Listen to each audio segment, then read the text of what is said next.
जय जोहार और नमस्कार। दैनिक छत्तीसगढ़ चैनल पर आप सभी का एक बार फिर से बहुत बहुत स्वागत है। छत्तीसगढ़ की प्रादेशिक खबरों की शुरुआत इस चैनल को सब्सक्राइब करने के साथ ताकि छत्तीसगढ़ की रोजाना महत्वपूर्ण बड़ी खबरें आप तक पहुंचाई जा सके। छत्तीसगढ़ में बस्तर ओलंपिक में तकरीबन 40,000 से अधिक खिलाड़ी शिरकत करेंगे। 11 खेलों में अपना कौशल दिखाने जा रहे हैं। उप मुख्यमंत्री अरुण साव और विजय शर्मा ने बस्तर ओलंपिक की तैयारियों की समीक्षा की। नवा रायपुर स्थित निवास कार्यालय में आयोजित किए गए बैठक में पिछले वर्ष की तरह इस वर्ष भी बस्तर ओलंपिक के वृहद आयोजन करने की इसकी रूपरेखा और व्यवस्थागत तैयारियों पर चर्चा की गई। आगामी अक्टूबर और नवंबर में होने वाले इस बस्तर ओलंपिक में इसका आयोजन 3 स्तरों के यानी कि विकासखंड, जिला और संभाग स्तर पर खेल प्रतियोगिताएं आयोजित की जाएंगी, जिनमें बस्तर संभाग के 7 जिलों और 32 विकासखंडों के तकरीबन 40,000 से अधिक खिलाड़ी शिरकत। खेल एवं युवा कल्याण विभाग के सचिव यशवंत कुमार, संयुक्त सचिव सुखनाथ अहिरवार और संयुक्त संचालक तनुजा सलाम भी इस बैठक में शामिल नजर आई। छत्तीसगढ़ की धान खरीदी में इस बार बड़ा बदलाव संभावित है। धान तस्करी को रोकने के लिए स्पेशल टीम का गठन किया जाएगा। बता दें, छत्तीसगढ़ में धान की तस्करी को रोकने के लिए अब स्पेशल टीम बनेगी। प्रदेश के किसानों का पैसा सही समय पर पहुंचे, इसके लिए रियल टाइम मॉनिटरिंग विभागीय अधिकारी करने वाले हैं। खरीफ विपणन वर्ष 2025 धान खरीदी को लेकर शुक्रवार को मंत्रालय महानदी भवन में हुई मंत्रिमंडलीय उप समिति की बैठक में बड़ा फैसला किया गया। खाद्य मंत्री दयालदास बघेल ने बैठक की अध्यक्षता की, जिसमें तय किया गया कि इस बार किसानों का पंजीकरण एग्री स्टेक पोर्टल और एग्री एकीकृत किसान पोर्टल पर किया जाएगा। अब तक पंजीकरण समिति और सहकारी संस्थाओं के स्तर पर किसानों को खसरा खतौनी, आधार, बैंक पासबुक जैसे दस्तावेज जमा करने पड़ते थे। कागजी प्रक्रिया लंबी होने के दोहरे पंजीकरण, फर्जी किसानों के नाम से बचने, धान बेचने और रिसाइकलिंग जैसी समस्याएं लगातार सामने आती थी। भुगतान में भी कई बार देरी होती थी, जिसकी वजह से ये बदलाव इस बार देखने को मिल रहा है। छत्तीसगढ़ के गौरेला पिंडरा मरवाही से बड़ी खबर, जहां छत्तीसगढ़ के गौरेला ब्लॉक के आदिवासी बैगा बाहुल्य गांव बेंद्रा पानी में डायरिया का प्रकोप फैला हुआ है।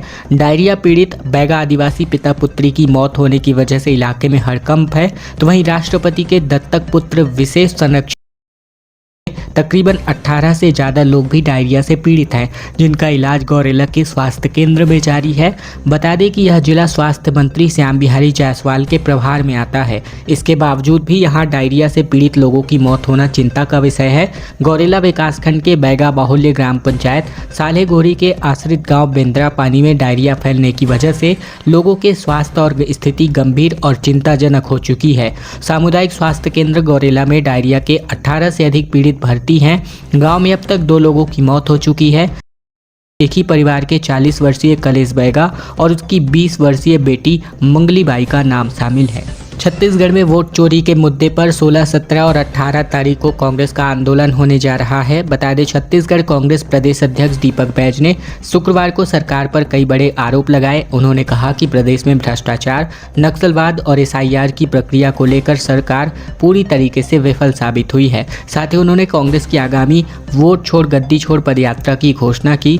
बैज ने कहा कि 16 सितंबर को रायगढ़ से, 17 सितंबर को कोरबा मुंगेली से और 18 को बेमेतरा, कवर्धा, दुर्ग में वोट छोड़ गद्दी छोड़ रैली यहां पर निकाली जाएगी। छत्तीसगढ़ में 9 दिनों तक मांस और मटन की दुकानों को बंद रखने संबंधित आदेश जारी हुआ है। बता दें, गोबरा नवापारा नगर पालिका क्षेत्र में नवरात्र के अवसर पर मटन की दुकानें पूरी तरीके से प्रतिबंधित होने जा रही हैं। नगर पालिका प्रशासन ने इस संबंध में शुक्रवार को मांस विक्रेताओं की बैठक आयोजित करी, जिसमें महत्वपूर्ण निर्णय किए गए। बैठक में प्रस्ताव रखा गया कि नगर क्षेत्र में अब खुले में मांस काटने और बेचने की अनुमति नहीं होगी। प्रशासन का कहना है कि खुले में मांस काटने से आमजन की धार्मिक भावनाएं आहत होती हैं। इस अवसर पर नगर के सभी मांस व्यवसायियों ने इसके पर सहमति जताई। नगर पालिका प्रशासन ने स्पष्ट किया है कि नवरात्र के 9 दिनों तक सभी मांस की दुकानों को बंद रखा जाएगा। मांस व्यवसायियों ने दुकानों के अंदर मांस रखने और काटने की उचित व्यवस्था बनाने के लिए दशहरा तक का समय मांगा है, जिसे प्रशासन ने स्वीकार किया है। पीएम का जन्मदिन मनाने के लिए रायपुर में 21 सितंबर को युवा मैराथन नमो आयोजित किया जा रहा है। प्रधानमंत्री नरेंद्र मोदी के जन्मदिन के अवसर पर यानी 17 सितंबर से पूरे देश भर में भारतीय जनता सेवा पखवाड़ा कार्यक्रम चलाने जा रही है। छत्तीसगढ़ में भी भाजपा इसी आयोजन को लेकर काफ़ी अब सक्रिय मोड में आती नजर आ रही है, जिसको लेकर के अब एक मैराथन आयोजित किया जाएगा। राजधानी रायपुर में युवा मैराथन नमो दौड़ इसको नाम दिया गया है, जो आयोजित होने जा रहा है। मैराथन की जिम्मेदारी युवा मोर्चा को सौंपी गई है। कार्यकर्ताओं को सक्रिय करने के लिए बीजेवाईएम के प्रदेश अध्यक्ष राहुल टिकरिया 12 सितंबर से बस्तर संभाग के 4 दिवसीय प्रवास पर रहेंगे, जहां वे मैराथन में ज़्यादा से ज़्यादा लोगों को जोड़ने के लिए प्रेरित करेंगे। इसके साथ ही एक हफ्ते तक ब्लड डोनेशन कराया जाएगा, स्वच्छता अभियान भी चलाया जाएगा। छत्तीसगढ़ की बिगड़ती हुई कानून व्यवस्था पर भूपेश बघेल ने सरकार को घेरा और कहा कि अपराध का गढ़ बन गया है छत्तीसगढ़, कुछ नहीं कर पा रहे हैं गृह मंत्री। राज्य में बिगड़ती कानून व्यवस्था पर पूर्व सीएम भूपेश बघेल ने भाजपा सरकार पर निशाना साधा है। उन्होंने कहा छत्तीसगढ़ अपराध का गढ़ बन चुका है, व्यवस्था की स्थिति तार-तार हो चुकी है। सभी शहर हत्या, बलात्कार, लूट, डकैती और नशे का शिकार हो रहे हैं। विधानसभा अध्यक्ष को शिकायत करना पड़ रहा है। नशे के मामले में सरकार ने एक टीआई को सस्पेंड भी किया है और यही सरकार की स्वीकारोक्ति है। बघेल ने कहा कि राजनांदगांव में 3 हत्या गैंगवार के बाद कार्यवाही देखने को मिली। गृह मंत्री के संरक्षण में सूखे नशे का व्यापार तेजी से फल फूल रहा है। गृह मंत्री कुछ नहीं कर पा रहे हैं। इस पर भूपेश बघेल ने कहा कि एसआईआर करवाना राज्य निर्वाचन आयोग का काम है, प्रमाणित करने का काम जनता का नहीं होना चाहिए। विजय शर्मा से बार बार पूछता हूं कि पाकिस्तानी नागरिक कितने हैं। छत्तीसगढ़ में 5 करोड़ के इनामी नक्सली समेत कुल 12 नक्सली ढेर हो चुके हैं। बता दें छत्तीसगढ़ के गरियाबंद जिले में गुरुवार को जवानों ने एनकाउंटर में 1.5 करोड़ रुपए के इनामी नक्सली मोडेम बालकृष्ण समेत कुल मिलाकर 10 नक्सली को मार गिराया है। सभी के शव हेलीकॉप्टर से गरियाबंद लाए जा चुके हैं। Modem Balkrishna Orissa state committee का सचिव था।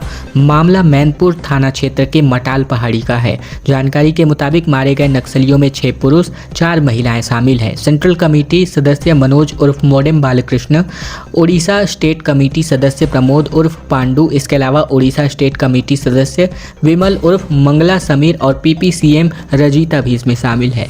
छत्तीसगढ़ के जगदलपुर से बड़ी खबर आ रही है, जहां एक्सीडेंट के बाद जिंदा 2 युवक जलते हुए देखे जा सकते हैं। बता दें छत्तीसगढ़ के जगदलपुर बीजापुर नेशनल हाईवे 63 पर कार और बोलेरो की टक्कर में 2 युवक जिंदा जल गए।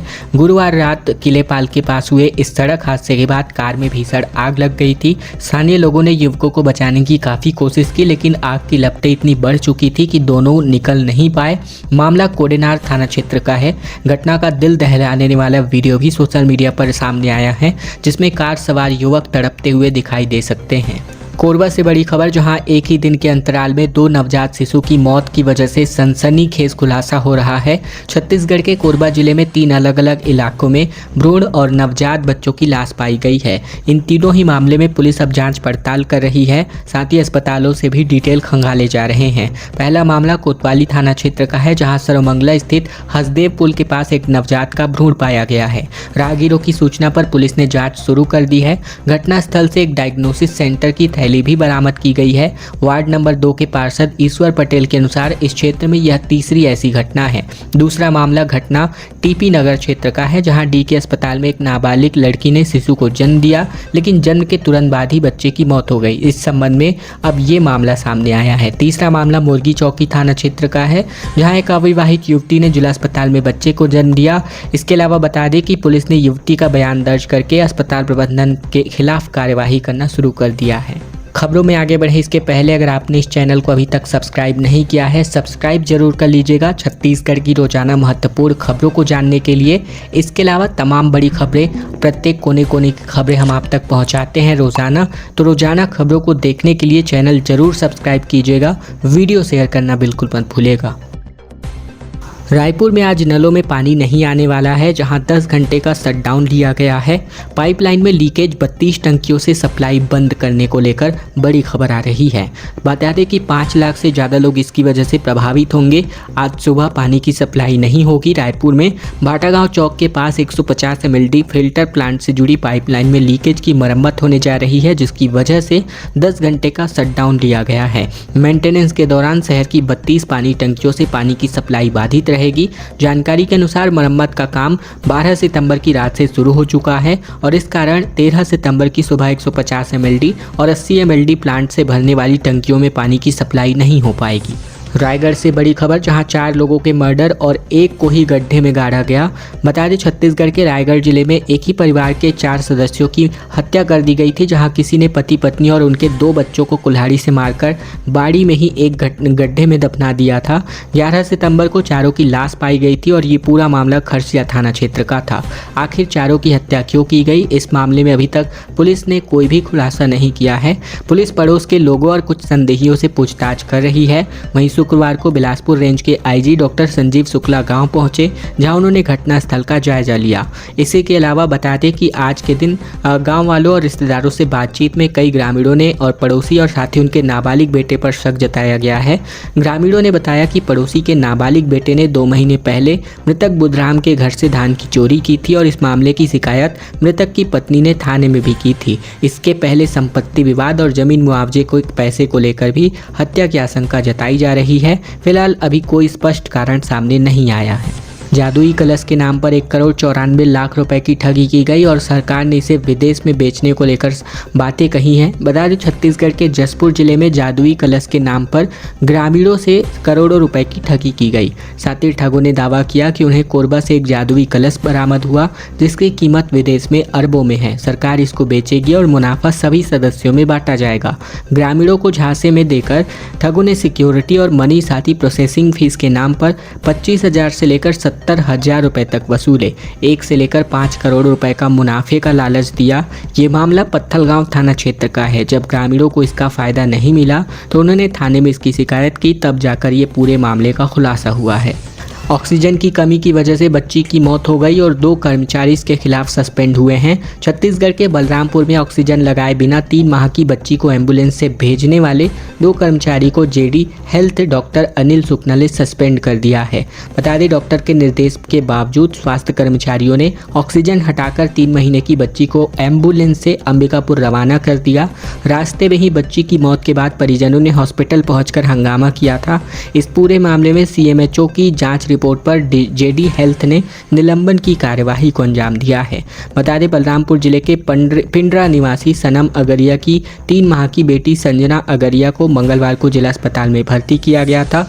छत्तीसगढ़ में अब रैली और जुलूस और प्रोग्राम के लिए नगर निगम से पहले ही 7 दिन पहले परमिशन लेना होगा। 7 दिन पहले इसके लिए आवेदन देना होगा। आयोजन के लिए 4 विभागों से एनओसी लेना अब अनिवार्य कर दिया गया है। रायपुर शहर में किसी भी कार्यक्रम के आयोजन के लिए नगर निगम से अनुमति लेनी होगी। रैली, जुलूस, सार्वजनिक खेल मैदान, आयोजन पंडाल अनुमति देने का अधिकार अब नगरीय प्रशासन विभाग ने नगर निगम आयुक्त को सौंपा है। नगर निगम की अनुमति के साथ ही आयोजन करने के लिए 4 विभागों की ओर से नो ऑब्जेक्शन सर्टिफिकेट यानी एनओसी लेना अनिवार्य है। इसी के साथ ही किसी भी आयोजन को करने के लिए 7 दिन पहले आवेदन करना होगा। नगर निगम कमिश्नर विश्वदीप ने अलग अलग कार्यक्रम के आयोजन की अधिकारियों की नियुक्ति भी की है। रैली और जुलूस के लिए इच्छुक व्यक्ति और संस्था को निगम मुख्यालय कक्ष क्रमांक 306 और 311 में संपर्क करना होगा। इस संबंध में निगम के उपायुक्त मुनीश्वर शर्मा को नोडल अधिकारी और सहायक नोडल अधिकारी प्रेरणा अग्रवाल को नियुक्त किया गया है। आयोजन पंडाल के लिए जोन कार्यालय से अनुमति मिलेगी। साथ ही एनओसी लेना 4 विभागों से अनिवार्य किया गया है। टीएस सिंहदेव ने कहा कि अंबिकापुर और विधानसभा में वोट चोरी की आशंका है। कहा 360 मतदाता डुप्लीकेट हैं। 388 मकानों में से 20 से अधिक मतदाताओं का नाम है। छत्तीसगढ़ के अंबिकापुर विधानसभा की मतदाता सूची में सैकड़ों की संख्या में संदिग्ध वोटर हैं। शहर के 111 मतदान केंद्रों पर 388 ऐसे मकान हैं जहां 20 या उससे अधिक मतदाताओं के नाम मतदाता सूची में दर्ज हैं। ऐसे मतदाताओं की संख्या 10,662 है, जबकि 360 से अधिक मतदाता डुप्लीकेट हैं। टीएस सिंहदेव ने अंबिकापुर शहर के बीएलए की बैठक में इसका खुलासा करते हुए इससे वोट चोरी का अंदेशा बताया। पूर्व डिप्टी सीएम टीएस सिंहदेव ने बताया कि शहर में कुछ ऐसे मकान भी मौजूद हैं जहां 150 से अधिक मतदाताओं के नाम एक ही मकान नंबर पर पंजीकृत हैं। प्रारंभिक जांच में यह भी स्पष्ट हुआ कि अकेले अंबिकापुर विधानसभा में 630 से अधिक डुप्लीकेट वोटर मौजूद हैं।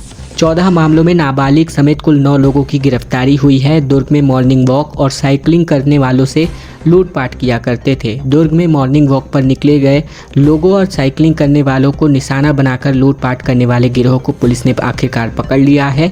14 अलग अलग थानों में दर्ज मामलों में नाबालिग समेत कुल 9 आरोपियों को गिरफ्तार किया गया है। इनमें से 6 आरोपी नाबालिग हैं।